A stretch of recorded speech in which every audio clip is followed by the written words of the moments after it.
Hey everyone, welcome back to Next Step Solutions. Today I'm doing another PC build for a friend of mine. My friend wanted a higher end gaming PC for around $2,000. The big highlights of this build are the CPU and the GPU. I've got a Ryzen 7 7800X3D, which is top notch with 8 cores, a 4.2 GHz base clock speed, support for DDR5 memory, and many other features that are great for this build.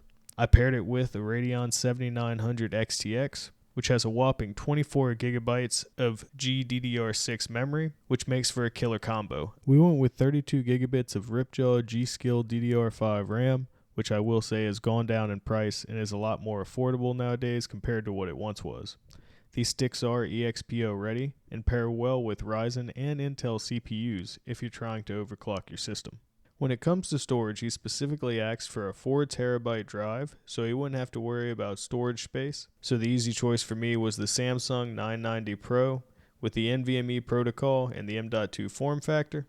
Now let's hop into building the PC, and I'll talk about everything else that goes along with this build. To start things off, let's unbox the motherboard, which is an MSI B650 Gaming Plus board with an AM5 socket, obviously DDR5 support, and my favorite part, tons of USB ports.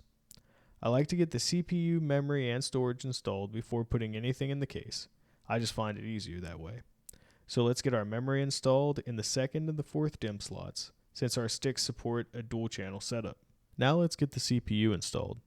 With this socket, we need to lift the hatch to seat the CPU in place, and then lower the hatch and the little lever to pop off the plastic cover so the CPU is firmly in place. Then we'll move to storage and remove the primary M.2 slot shield to get our drive connected, and then put the shield back on so our drive doesn't go anywhere. Now that all of that's installed, it's time to get the board into our case. I personally like the NZXT cases and thought the clean look of this particular mid-tower case was simple and nice. It also has plenty of room for our AIO. Speaking of that, I went with the Master Liquid 360L core from Cooler Master. I do want to say to make sure you connect all of your cables specifically at the top of the board before connecting and installing the cooler, or you'll be taking it out and installing it twice like I did. For power, I went with a MAG 850 watt PSU from MSI. I strongly recommend going with a modular power supply to help with excess cables and for easier cable management. Once everything was connected and ready to run, it was time to install Windows and get some games pulled up so we can do some tests. The two games I ran for testing were Rocket League and Borderlands 4. This setup ran Rocket League like a champ, which was expected, but the real test was Borderlands 4, because it seems to require some pretty beefy hardware, as some of you may already know. The overlay did not show up for some reason during the recording, but I believe we were getting around 110 and 120 FPS at high graphics, and the game looked great. I think my friend is going to love his new system, and I'm excited to hear what he thinks after he plays it for a few days.